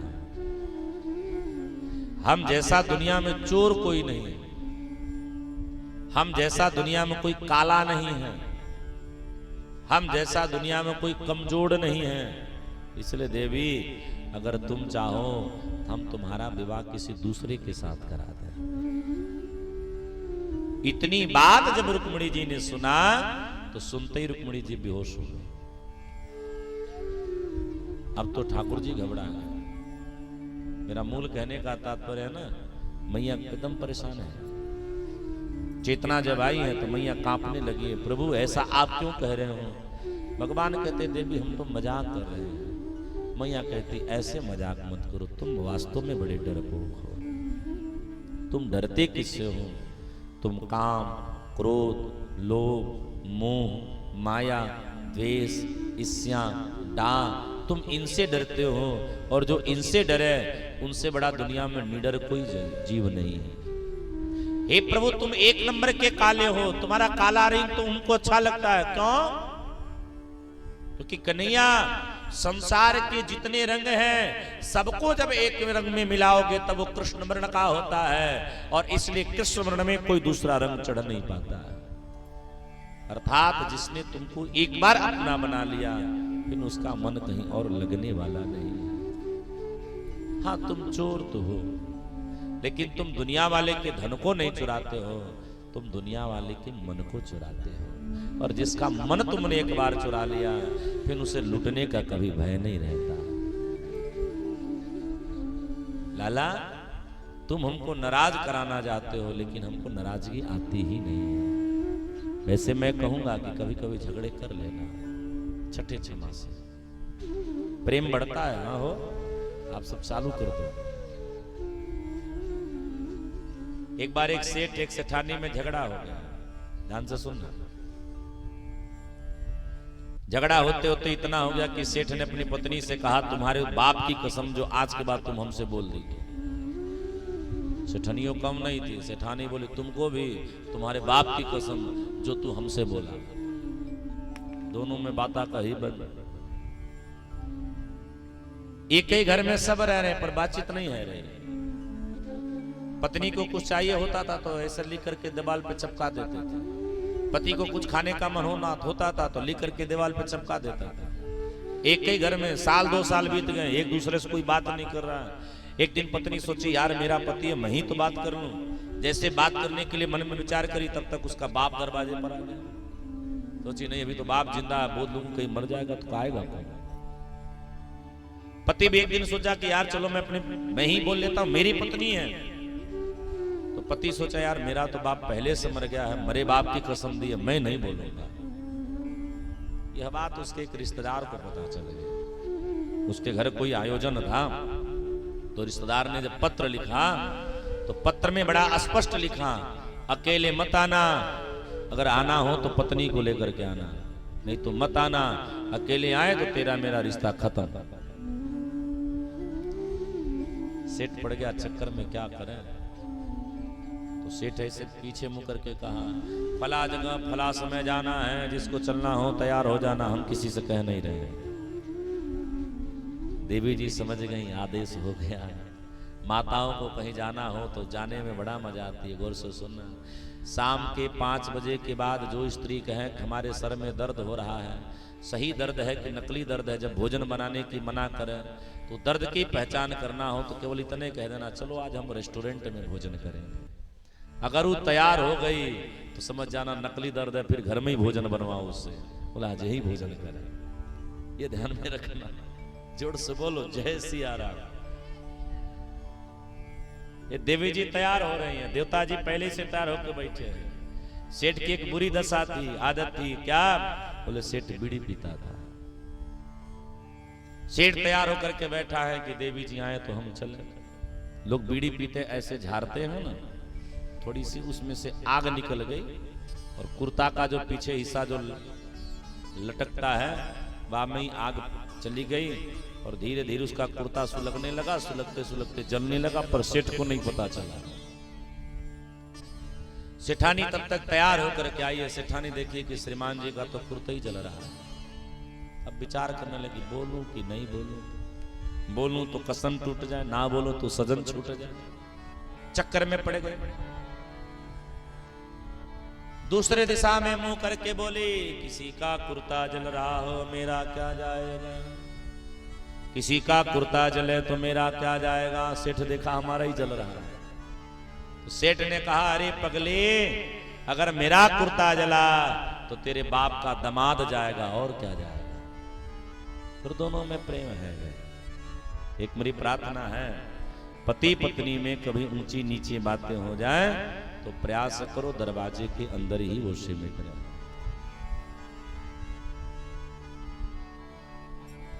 हर घरों में ऊंची नीची बातें होती हैं। पति पत्नी में कभी झगड़ा हो जाए ना तो प्रयास करना झगड़े की बात मायके तक ना जा पाए, अपनी तक समझ लो। और गौर से सुनना, थोड़ी देर नाराजगी हो लेकिन आप ये ध्यान में रखना, पति पत्नी में झगड़ा है और एक दूसरे में बोलचाल बंद है जो सबसे पहले बोल दिया, समझना वो तुमको बड़ा मानता है, अपना मानता है, इसलिए उसकी सदैव प्रतिष्ठा करना। मैया बोली महाराज तुम कितना भी कह दो, मैं नाराज होने वाली नहीं, क्योंकि मैं तो आपको सदैव अपना मानती हूँ।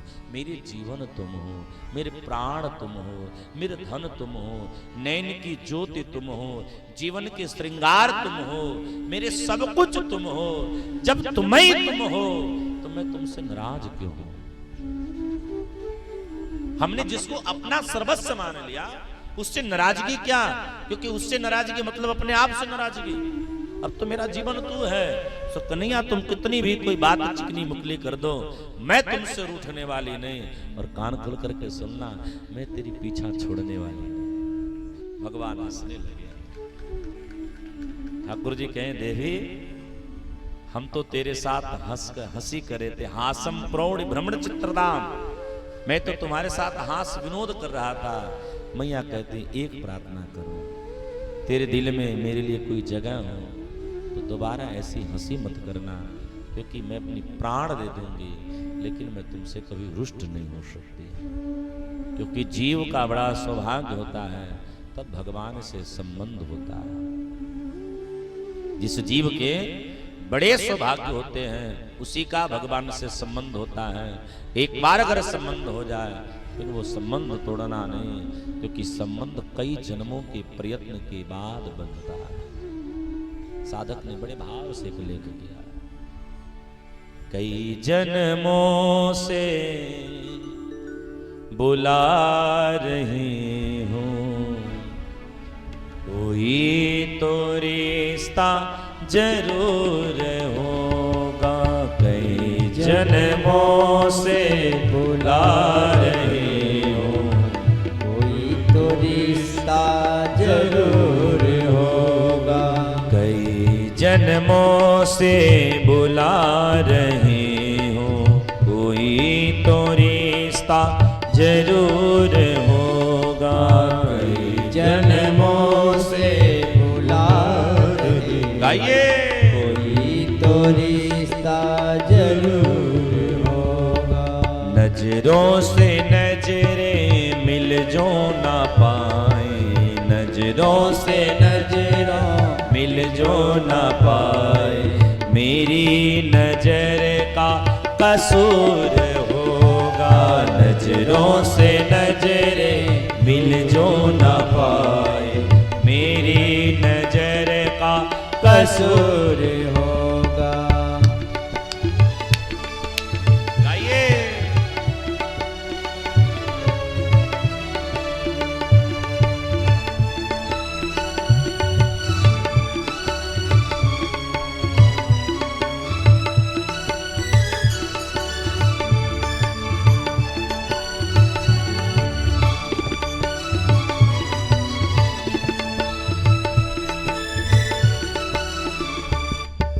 तुम ही तो मेरे माता पिता हो, तुम ही तो मेरे बंधु सखा हो, तुम ही तो मेरे माता पिता हो, तुम ही तो मेरे बंधु सखा हो। तुम ही तो मेरे माता पिता हो, तुम ही तो मेरे बंधु सखा हो।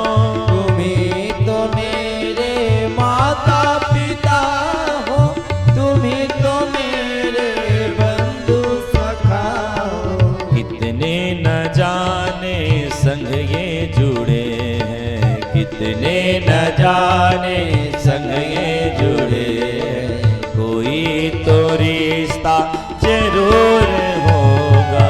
कई जन्मों से बुला रहे हो, कोई तो रिश्ता जरूर होगा।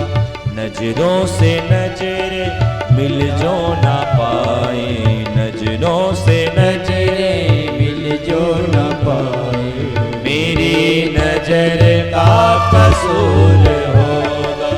कई जन्मों से बुला रहे हो, कोई तो रिश्ता जरूर होगा। हरि बोल।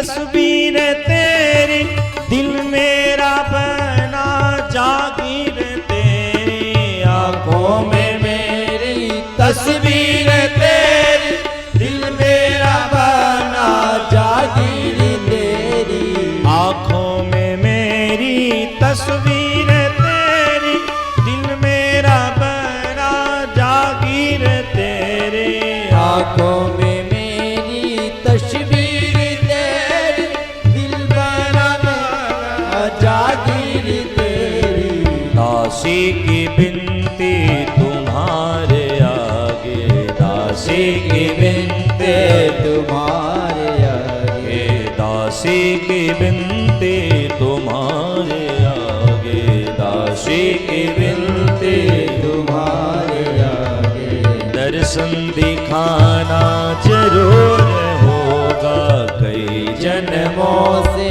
बुला रहे हो कोई तो रिश्ता जरूर होगा नजरों से नजरें मिल जो ना पाए नजरों से नजरें मिल जो ना पाए मेरी नजर का कसूर होगा मेरी नजर का कसूर होगा कई जन्मों से बुला रही हो कोई तो रिश्ता जरूर होगा कोई तो नाता जरूर होगा मेरी नजर का कसूर होगा दर्श दिखाना जरूर होगा।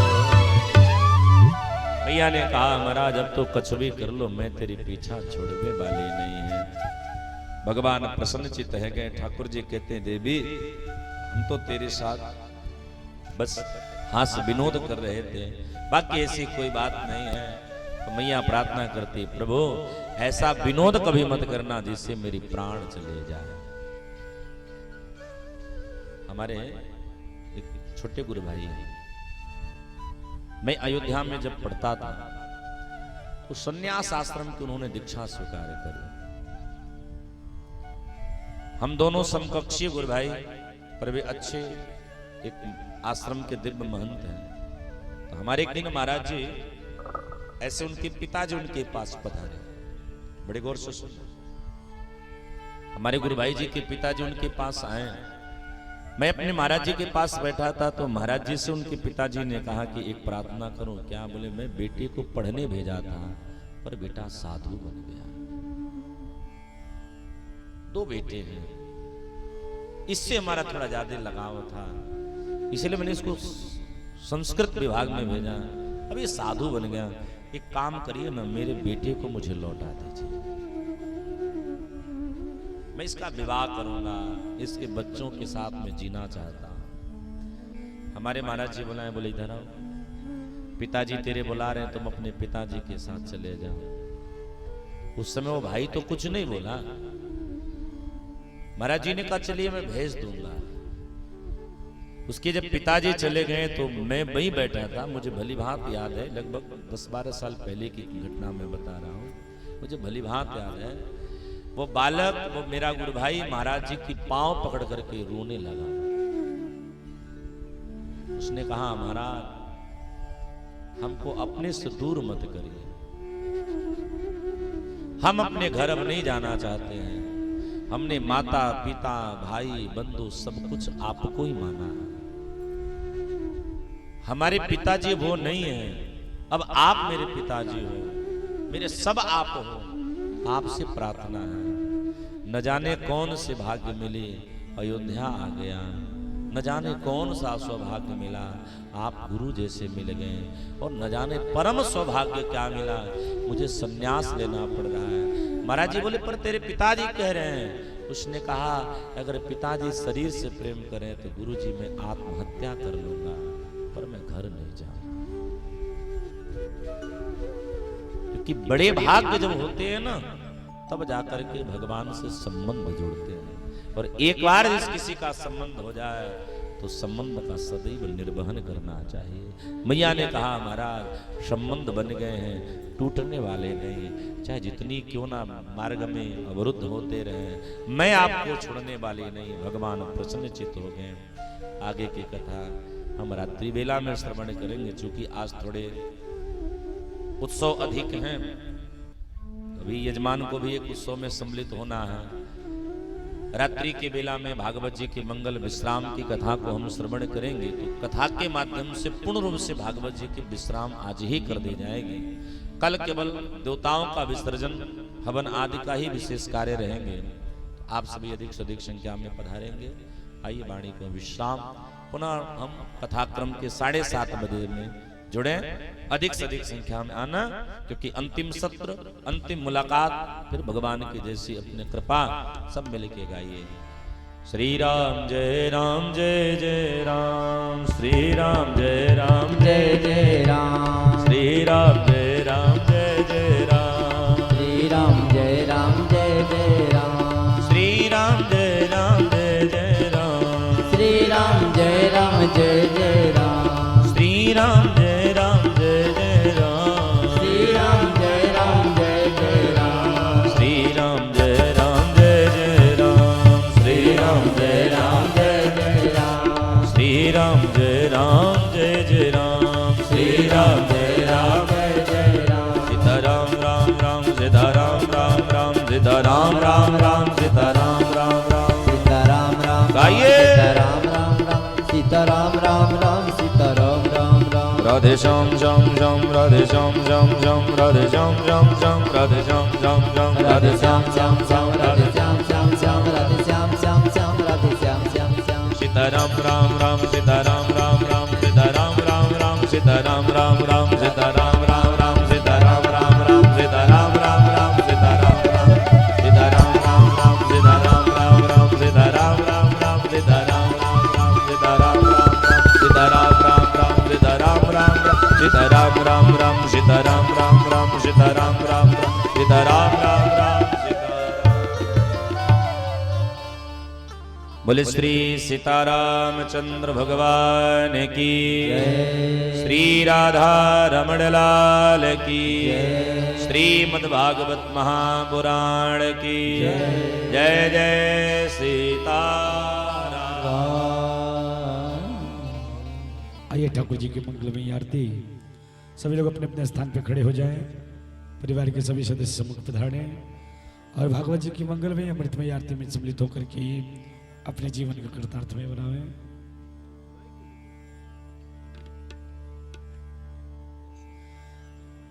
आइए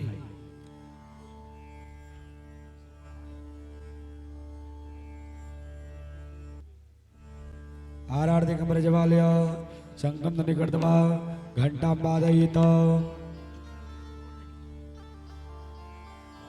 मीरगुंगवे व्रजननं मे अधुदशवीरगुं द्रवगडगुं स्वस्ति आत्मजनिं प्रजाजनिं पशुजनि लोकजन्यभयजन्यगृहिं प्रजां बहुलां मे पर्वतवन